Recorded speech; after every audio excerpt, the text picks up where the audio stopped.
I'll be the last one left when the lights go out. I'm down to one last breath.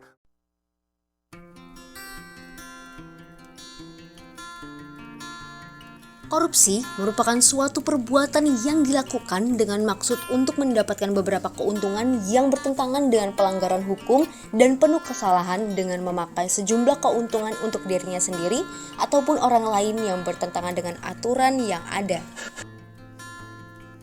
Dan dari pengertian tersebut bisa kita tarik kesimpulan bahwa korupsi merupakan tindakan kriminal yang banyak merugikan masyarakat. Lantas, apa saja faktor pendorong dari kasus korupsi dan dampak yang diberikan serta solusi dari kita sebagai masyarakat dan mahasiswa dalam menghadapi korupsi? Kita simak videonya.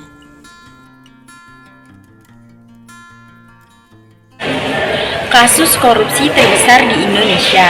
Yang pertama, kasus BLBI, kasus korupsi bantuan likuiditas Bank Indonesia atau BLBI menjadi salah satu kasus korupsi terbesar yang ada di Indonesia. BLBI adalah program pinjaman dari Bank Indonesia kepada sejumlah bank yang mengalami masalah pembayaran kewajiban saat menghadapi krisis moneter 1998. Bank yang telah mengembalikan bantuan mendapatkan surat keterangan lunas atau SKL, namun belakangan diketahui SKL itu diberikan sebelum bank tertentu melunasi bantuan.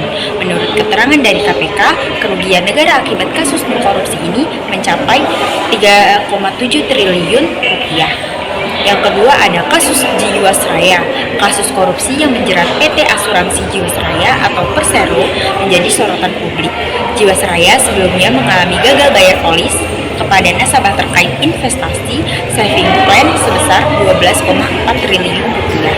Produk tersebut adalah asuransi jiwa berbalut investasi hasil kerjasama dengan sejumlah bank sebagai agen penjual dan akibatnya negara mengalami kerugian lebih dari 13,7 triliun rupiah.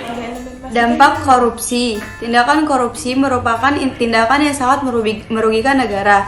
Korupsi mengakibatkan melambatnya pertumbuhan ekonomi negara, menurunnya investasi, meningkatnya kemiskinan, serta meningkatnya ketimpangan pendapatan. Korupsi juga dapat menurunkan tingkat kebahagiaan masyarakat di suatu negara.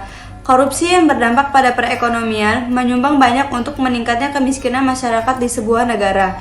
Dampak korupsi melalui pertumbuhan ekonomi adalah kemiskinan absolut. Sementara dampak korupsi terhadap ketimpangan pendapatan memunculkan kemiskinan relatif. Apa aja sih yang menyebabkan seseorang melakukan korupsi? Terdapat dua faktor, yaitu ada faktor internal dan faktor eksternal yang menyebabkan seseorang untuk berkorupsi. Untuk faktor internal meliputi yang pertama adalah sifat serakah, tamak, dan rakus dari seorang manusia. Keserakahan dan tamak adalah sifat yang membuat seseorang selalu tidak merasa cukup atas apa yang dia miliki sekarang, dan selalu merasa ingin lebih. Dengan sifat tamak, seseorang menjadi berlebihan mencintai hartanya, padahal bisa jadi hartanya sudah banyak atau bahkan jabatannya sudah tinggi. Namun, dominannya, sifat tamak membuat seseorang tidak lagi memperhitungkan halal maupun haram dalam mencari rezeki.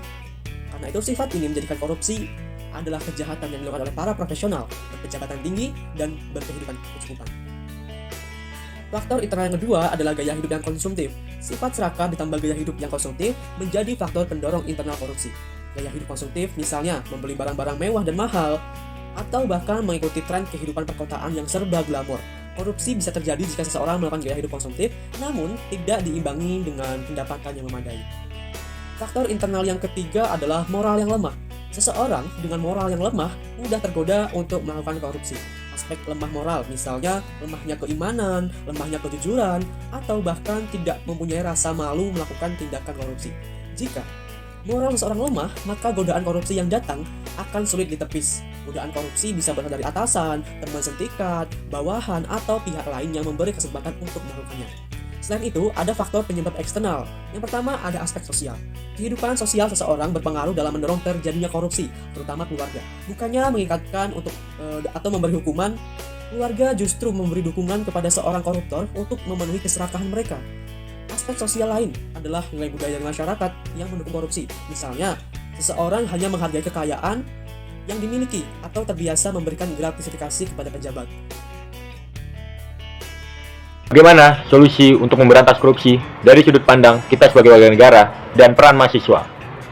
Solusi yang diberikan untuk memberantas korupsi adalah dengan kita memiliki kesadaran sebagai motor penggerak anti korupsi. Kita sebagai mahasiswa dalam lingkungan kampus dengan gerakan anti korupsi dimulai dengan cara dalam segala tindakan apapun tidak ada tindakan yang kotor dan dia harus dilakukan dengan bersih, yaitu kotor dalam artian korupsi, melakukan segala hal agar bisa didapatkan secara instan. Lalu untuk masyarakat, kita akan membantu dengan masyarakat melaporkan atau mengolah data pada pemerintah yang melakukan korupsi dan melaporkannya kepada pihak berwajib. Dengan solusi begitu, Indonesia akan menjadi negara yang sejahtera dan juga menjadi negara anti korupsi.